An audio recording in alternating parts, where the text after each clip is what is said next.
रंगों के मुताबिक होगा, आपकी राय से होगा। वो एक्शन कमेटी को आपने समाज दिया, इंशाल्लाह एक एक्शन कमेटी आपके समाज में पूरा करेगी। ताली नहीं मारनी, मेरी अपने भाइयों से ये रिक्वेस्ट है। बच्चे मारे रेंजर्स का क्या होगा? सर मेरी बात करने, हमें बात करने दें आप। हमें पता हमने क्या करना है, हमें अब बात करने दें।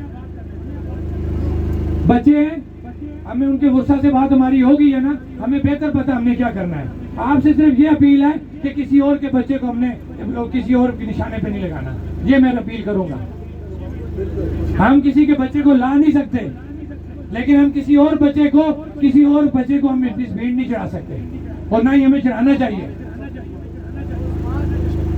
लिहाजा मेरी बात लंबी होगी है, कोई ताली नहीं बजेगी।